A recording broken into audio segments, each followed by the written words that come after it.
Hello, everyone, and welcome to this week's Football Queensland edition of the Village Law SEQFC preview show. My name's Darren, and we've got heaps of cast members tonight. We're still waiting on the Olympic guys to come and join us, but we've got every other competition filled and then some. So let's run through our guests. We've got Tony Jorkis. G'day, Tony. Good evening. We've got Lee Cunningham. He's the coach at North Star. G'day, Lee. All right, mate. We've got Danny Gnjidic from Holland Park. G'day, Danny.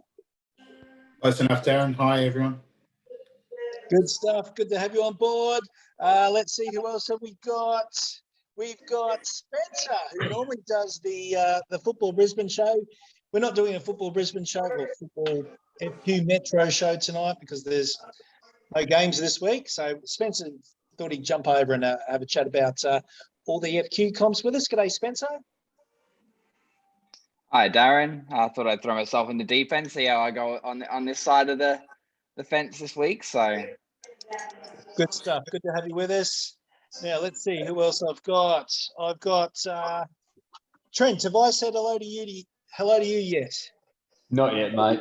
No. Trent Gregson, former Pride coach. How's the negotiations coming for a new gig next year, mate? There's been a few meetings, mate, but nothing set in stone yet. Just enjoying my time off. I wouldn't expect anything to be set in stone yet, but good that you're having conversations. Yeah, definitely seeing what's out there, and just it's good to catch up and have a chat with a few different people. Good stuff. All right, now let's see if I've got anyone else there. That's everyone. All right, let's get to the show. All right, so we've got the some players from Olympic who are going to join us tonight. Not quite sure who yet. We'll just wait and see what happens. So let's start then. Let's go. Where should we go? Let's go MPLW while we've got you here, Trent. We'll let you have the early mark tonight.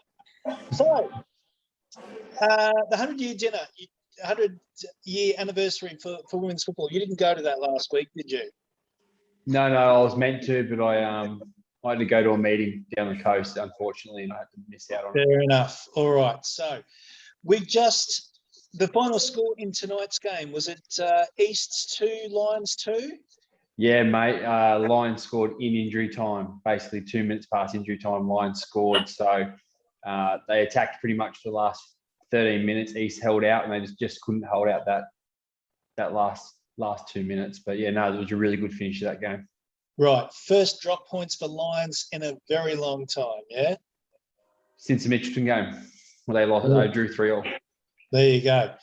They, of course, have won the league. All right, let's have a quick look at this weekend's fixtures. Then we'll look at the ladder and we'll fill in the gaps from there. So South are taking on Moreton Bay United. East's up against Sunny Coast Wanderers. Gold Coast United up against Lions FC. That's replay of the top 2 from last year. Capalaba up against QAS. Looking at the ladder, Lions are a mile in front. Capalaba still holding on to second place. Gold Coast United in third. East's in fourth. I was talking to Joe DeSaver on the weekend. He's done a great coaching effort there with East to get them up into fourth place, wouldn't you say?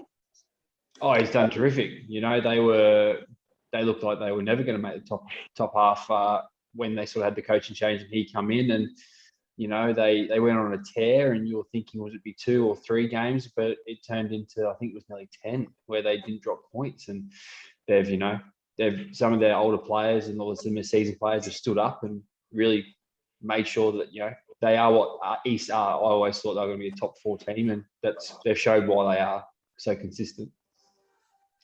All right, and I make it one more point from them, and they secure fourth place over Souths United, who are on 36. So fantastic effort. So the interest left in the competition now is between second place with Capalaba and Gold Coast. Who do you fancy, Trent? It's going to be tough. Gold Coast have really a tough team to beat on their day, and now they've got Momo back as well. They're going to be really hard. But I think, Archie's got that Capalaba team really click over the past couple of games, and they've really put some good scores on. So I don't know, it's a tight one, but, I think I'm going to go with the Gold Coast girls just to try and get that done. Looking at the ladder, I mean, you look at Capalabar's efforts, 21 games, 16 wins, 2 draws, and 3 losses. That's enough to win most competitions, isn't it? But they're 8 points and 9 points now behind in second place. It's crazy. Yeah, I was talking to someone about the other night, and that Lions team, even their display against Pride on Friday night, they're just clinical in everything they do, the way they move, the way they play the ball. They're just unstoppable. And that front four is just so dangerous. You give them an inch, they're gone, and the ball's in the back of the net before you know it. And Cunningham from Lions got rewarded during the week. Announcement today that she signed with the Brisbane Roar. Fantastic reward for her. Yeah, definitely, 100%. She definitely deserves it. We'll have a quick look at FQPL 2, and I'll let you go on your way, Trent, because I know that you get up very early of the morning. So, looking at that, we see that Olympic still maintain their 3-point lead in the competition over Brisbane City, although Brisbane City were playing Western Pride tonight. Is that correct? No, Logan played Western Pride tonight, and I'm pretty sure Western Pride, last time I checked, it was 4-1 to Pride, so I imagine they got that done. Right, so Western Pride have now moved into second place. That puts them 1 point behind Olympic, so great competition in the FQPL. Yeah, definitely. It just shows that, I know there was a thing where they wanted to split the comp and, make it even and not have teams get beaten every week. But I think it shows that that group of 3 at the top of the FQPL can really run with anyone, sort of, except maybe those top 2 in the MPL. So, it's really going to be exciting for you can get up and finish the season and get up to the top half.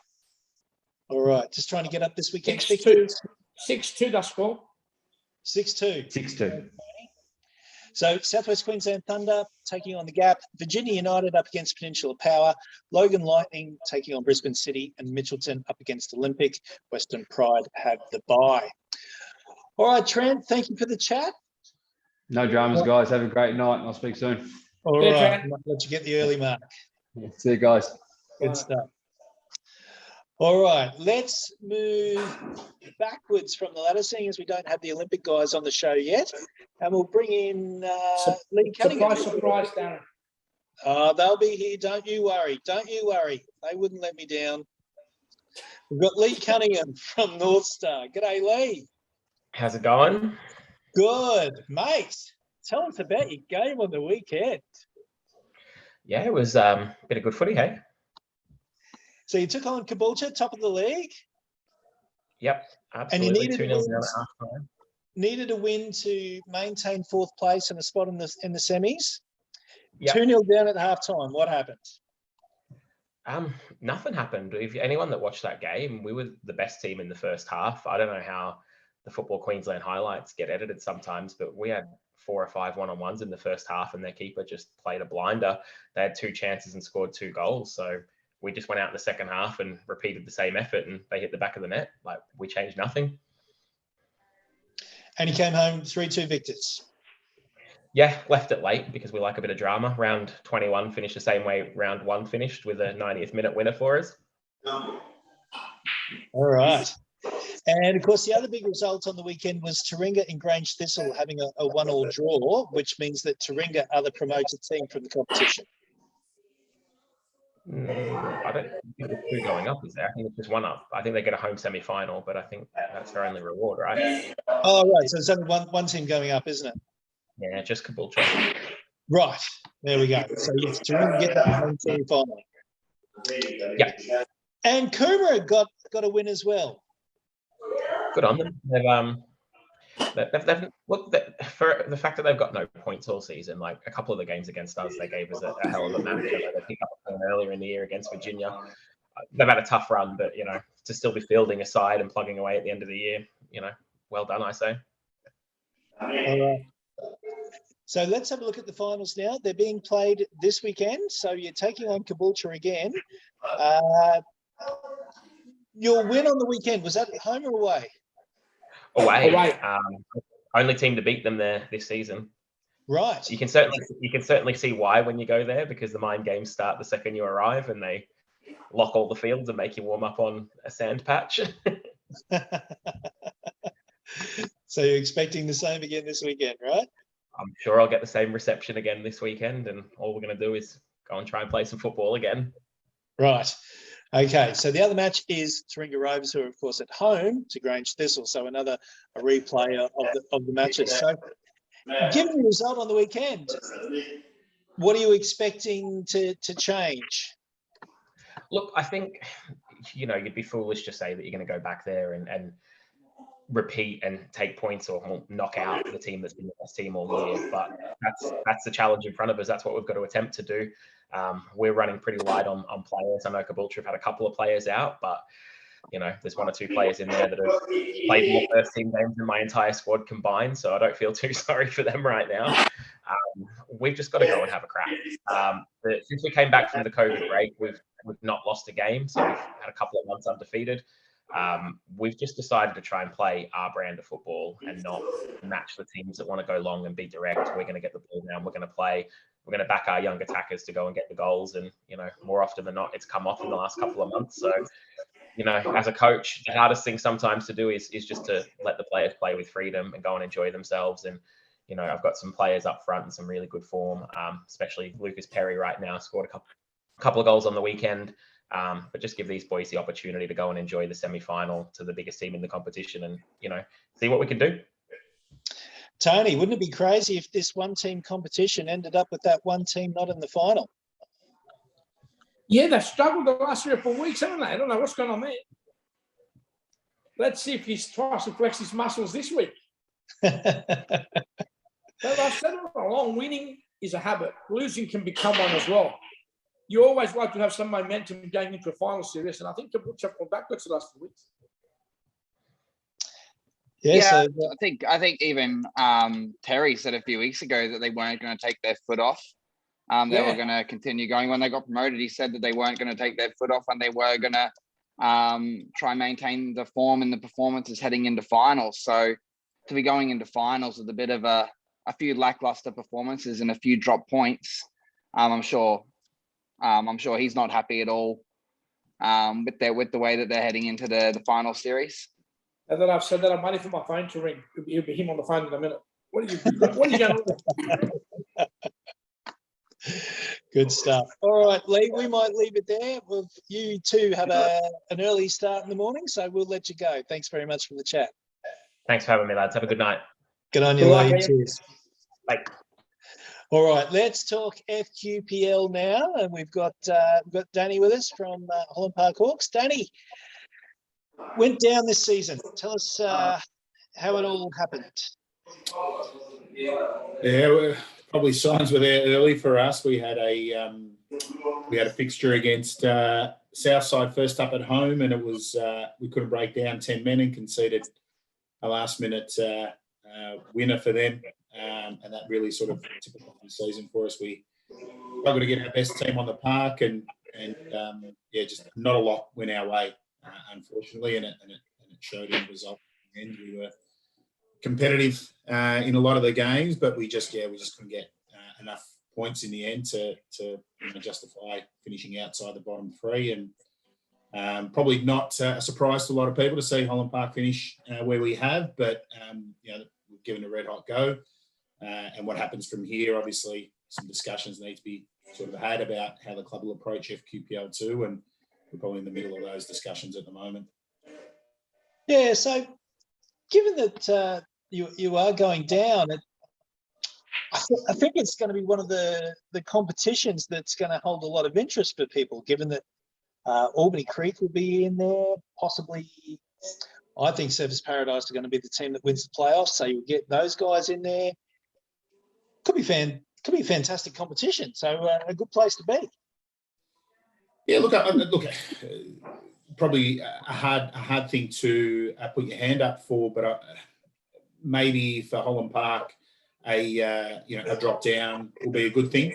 It will give the club an opportunity to consolidate and maybe build a squad that's going to be competitive at this level. The club has struggled a little bit in the QPL over the last couple of seasons. So, but I think both QPL1 or FQPL1 and FQPL2 will be really interesting competitions next year, given who's coming into them. Obviously, Caboolture coming up, and we'll see. Obviously, I think Strikers and Magpies are confirmed, and potentially one of maybe Capalaba or Redlands joining them. So, and then with what's left in FQPL 1 now, I think that's going to be a really interesting competition next year as well. So, yeah, I think those QPL comps and over the next couple of years as we sort of get that, clubs sort themselves out and we get the pecking order right with this promotion relegation approach, I think it's going to be an interesting couple of seasons ahead. I don't think it comes as a surprise to anyone that the Brisbane City won the competition. Rochdale always there and thereabouts. Southwest Queensland Thunder, of course, had a great season last year and have sort of maintained their position. From the remaining teams, are Ipswich Knights the ones that's you think outperformed? Was it Western Pride? Who was it for you?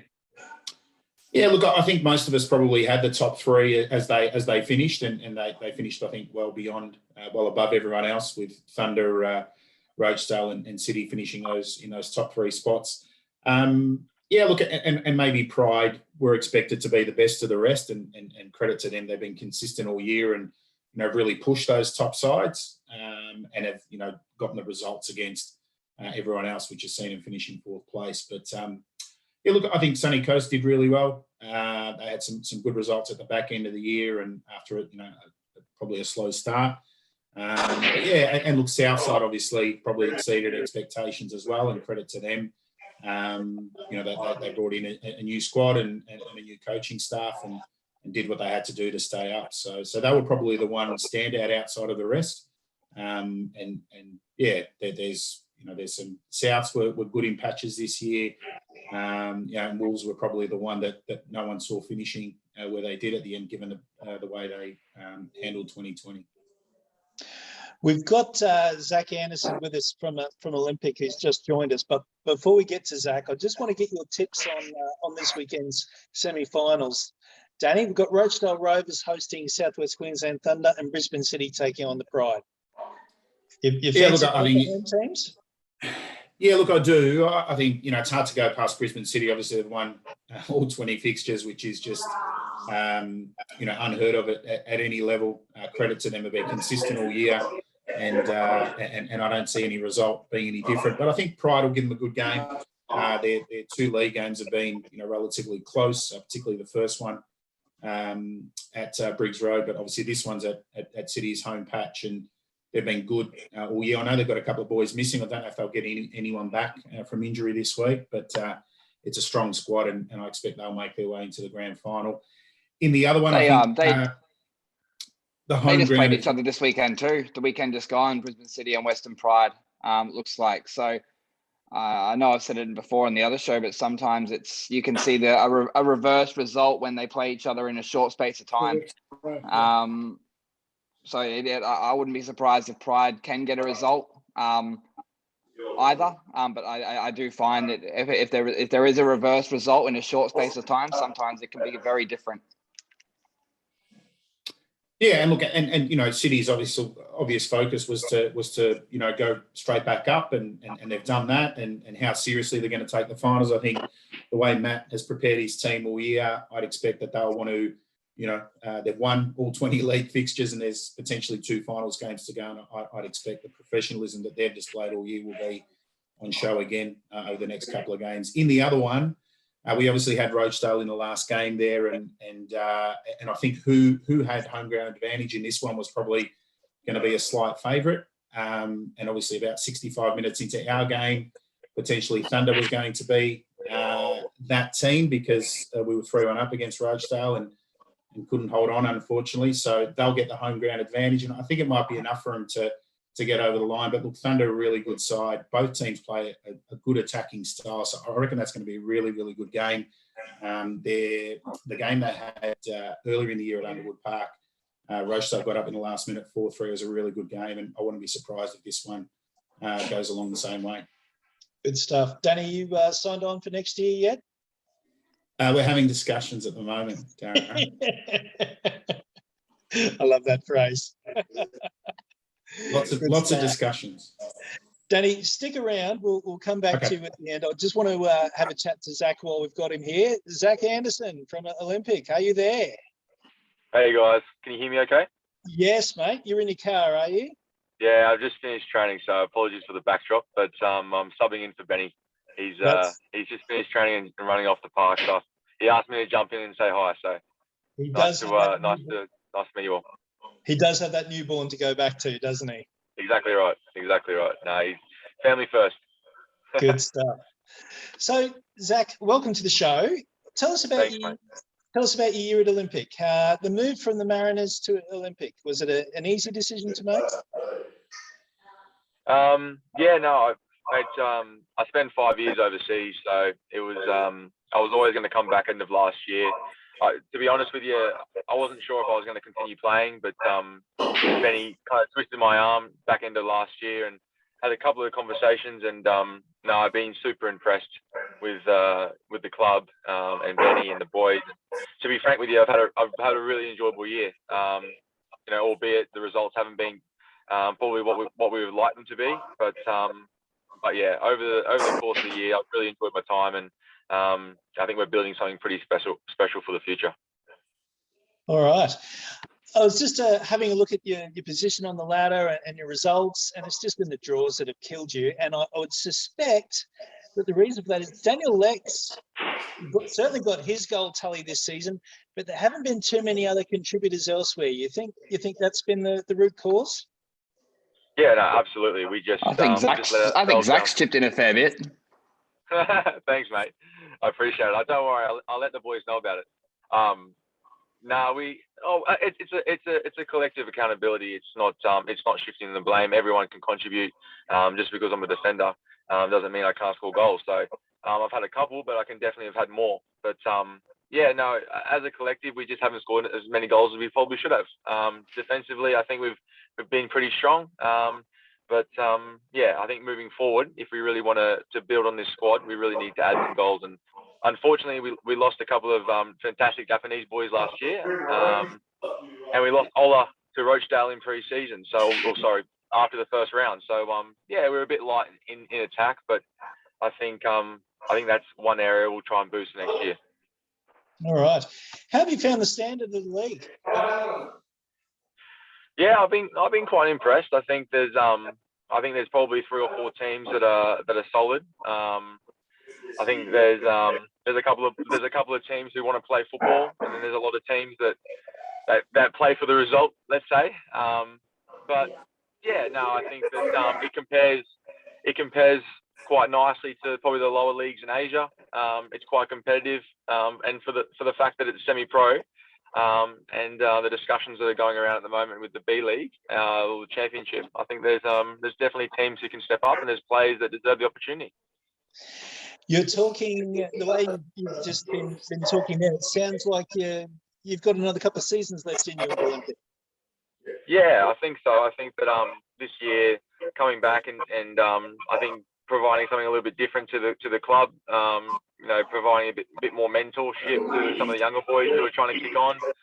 But I really like the project. I have a lot of time for Benny Khan, and I think that I'll definitely kick on next season, and then we'll reassess at the back end of next year. I think everyone in Southeast Queensland had a collective fist pump when we saw that Jez finally got his opportunity. Yeah. Jez Lofthouse at the Raw. Yeah, no, everyone's excited for him. I think that he's got a real X factor about him. The beautiful thing is that a lot of players like Jez Lofthouse get lost because they haven't come through the system, so to speak.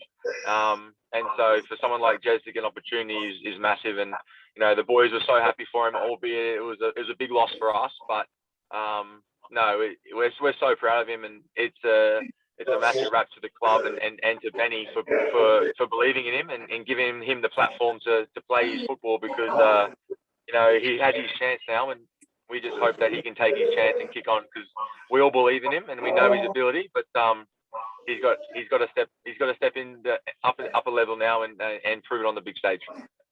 And is that it? He just goes straight away? Sorry, gone. Yeah. He was pretty much gone a couple of weeks ago. He's been trialing with the Raw for about 3 or 4 weeks. So unfortunately, at this level, that's the situation. That's the way that we get left.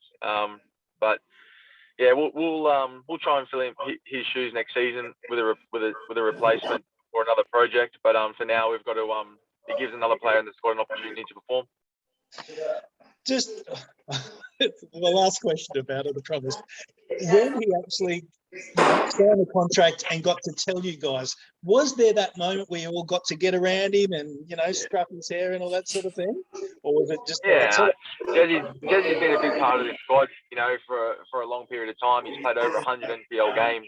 He's been a massive part of the Olympic success over the last couple of years, and he's a massive part of the change room. So absolutely, we were sad to see him go, but the boys are really close with him, and we have a really tight change room. So I know that come the back end of our season, we'll be going to watch the Raw. We'll be supporting him. We'll be giving Mooney plenty to get him on and give him a chance.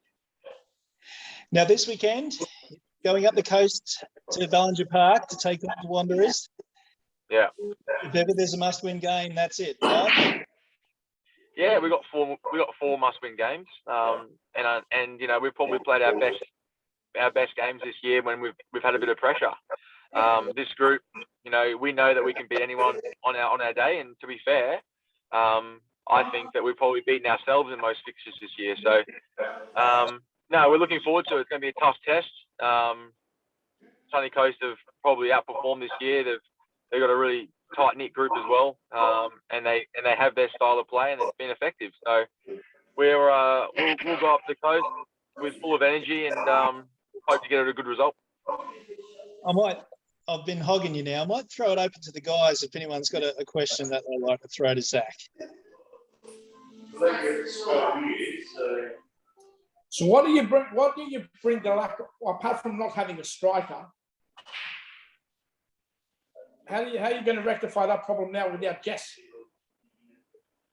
We have strikers. We definitely have strikers. We just the issue that we've had the majority of the season is that teams have just parked the bus against us and haven't really wanted to play. So pretty difficult to break down teams every week when you got 10 players in behind the ball. But that's a problem that we've had to solve, and it's a great problem to have because it means we have to evolve as a team and we have to evolve as an attacking unit. But as to answer your question, we're playing NPL, so we can't just go out and buy anyone. We've got to be strategic, and we need to do our recruitment in the off season. But we have enough players in our squad that can step up, and we just hope that we have enough contributors for the rest of the season. Because I reckon if you think Sunny Coast, they won't park a bus, they'll park a double decker this week. Mate, they'll try and get 3 double deckers on, but that's the problem we've had all year. You remember the first game they played up there?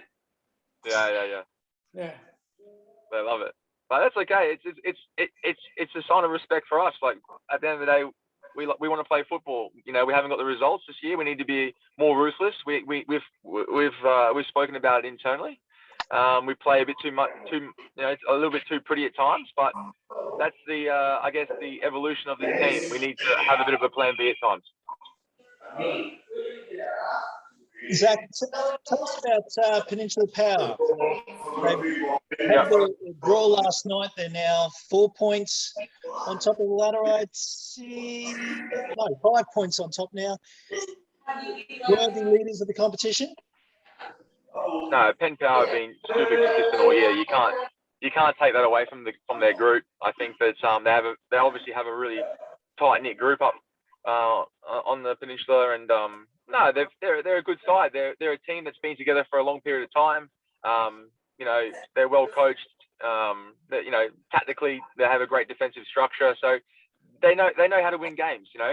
So from our point of view, we know we back our ability against any team, but we have a lot of respect for clubs like Penn Power who have been consistent, just like Brisbane City have in the QPL. So no, Penn Power are a good team. They deserve to be where they are, but I think it's a tight top 5, top 6. So it's a great competition this year. Yeah, it has been. Guys, are there any more questions out there? Spencer, have you got one for Zach? No, I'm good. I just think that, given that Daniel Leckett isn't a striker, for him to come back with 17 goals is commendable. Obviously, as I mentioned before, Zach's chipped in with 5. I think I had a look. obviously Lofty being out of action for the last few weeks as well, albeit on the bench, I think a few weeks ago. I think it's just, I think a lot of people at the start of the year looked at Olympic and thought they were going to walk the league, and it has been a bit of a shock to see them where they are. But as Zach said, it's about overcoming those double-decker buses, triple-decker buses, and just basically pushing on. And obviously, I'm sure next year they'll fight back and have a solid crack at it again. Well said. All right, let's quickly have a look at the other fixtures this weekend. Lions are taking on Gold Coast United. Capalaba up against Brisbane Royal Youth. Moreton Bay taking on Eastern Suburbs. Peninsula Power have Magpies Crusaders. And Brisbane Strikers taking on Redlands in the bottom of the table challenge. Zach, it's been great having you on the show tonight. Thank you very much for your time. You're welcome to stick around. We're just going to talk about general things, but mate, if you've got to get home, feel free. Yeah, thanks, guys. I appreciate your time. Lovely to meet you all. We'll speak soon.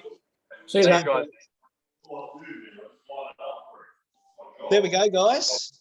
So, yeah, I think we've pretty much nailed it in that interview there. It's just, it's been Daniel Leck scoring a lot of goals, and then if you look through those charts, there's not too many other contributors there. But hang on a minute, Darren. They had an opportunity. They lost a striker, after the first round. They had plenty of time to go and find a striker. They can't come in 22 weeks into the season and say, "Oh, we haven't had a striker." You bought an A-League player that's on one leg for a whole year. And now you're coming up 24 weeks in, you've underachieved all year to say that I haven't got a striker. Because this week's game is the underachievers against the overachievers, in my opinion. And they are the underachievers. On paper, they're the best team in the comp. And they're breathing through their backsides to make the fall. The other thing is, and I've had a bit of a moment at Olympic. They had coaches like Bobby. They had coaches like Tim Brown, Terry Kirkham, promoting some younger players. In the last 4 years, you name me one Olympic under 23 player that's played first team football. None. Can you name one? Does Costa count? Now, those earlier coaches got kicked. He went to and from. Those earlier coaches got kicked, and they were in higher positions. I'm not saying to get rid of the coach, but there's got to be a problem. There's got to be an issue there. If you're running 6 with the team on paper that should be running first or second, and you come up 23 rounds in, I haven't got a striker. When you lost a striker after 2 rounds, went to Roachdale and didn't replace him, you've got to have a look at yourself. Why didn't I replace him? That's my rant for the night. Thanks. There you go.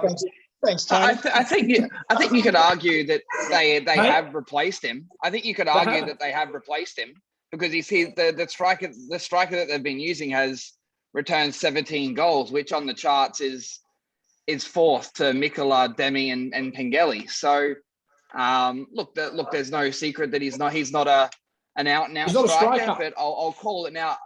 I wouldn't be surprised to see them bring, given what's happened down south with Victoria and the fact that they continuously haven't had a competition finish over the last 2 years.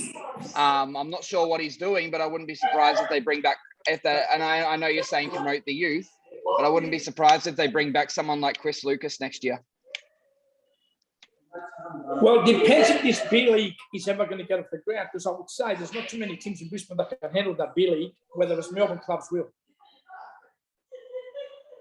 And how much money are they going to have to pay to bring Chris Lucas back, or someone like Chris Lucas back? All right, guys, let's talk Peninsula Power here. They had a 2-1 victory over Royal Youth on the weekend. They wrapped up the league with that victory, right? Yep. That can't be caught now. Yeah, fantastic win by Peninsula Power. Guys, do you have anything else to add? No, it was a good game of football. I watched the live stream of it because I couldn't get there, but right, it was a great game of football. They both got into each other, so yeah. It's just good to see the Raw Youth boys finally, and I think that also stems. I think I've said it on a previous show on the Football Brisbane one. I think it might have been the mid-year review. It's just good to see. I guess players in the youth setup now believing that they have a crack to really have a chance under Moon. It's just and it's really showing, it seems, in their performances this year. Definitely. Tony, what's going on at your place? Is there a party on tonight? There's a few beers consumed, I think, in the background. Because a lot of background noise coming Someone through. playing pool. Always a party. There's never a dull moment someone's around here, around, mate. Never a dull moment around this place, I'll tell you. All right, guys, that's pretty much the show. I want to talk about a couple more things that are just floating around. That A-League logo, did you see that this morning? A 7-year-old preschool kid drew that. Oh, my goodness. It's like, how simple can we make it? Remember when logos and trophies used to be these elaborate things that you'd look at for hours? And, I was thinking about it today, like the Carlton Football Club in Aussie Rules, that CFC, that it's all beautifully positioned so that you can study it and look at that C, look at the F, look at the C, look at the shape. That logo's nothing. This A is just a line and a dot. Someone got paid a lot of money to come up with that. I think for the no research to be done to see how much it actually clashes with that Adelaide construction, whatever it is, or Adelaide building. It's the fact that they haven't actually, and I love that Adelaide place is actually really acknowledging it. I think if you go to their Facebook page, they've actually changed their logo to like A-League building something. So they've taken the funny side of it, but look, based on the backlash, I wouldn't be surprised if we see it changed again. I don't know if it'll be this season, but next season. Hey, Danny, a question for you. Yes. Your season ended on the weekend. Was there a big, we're done?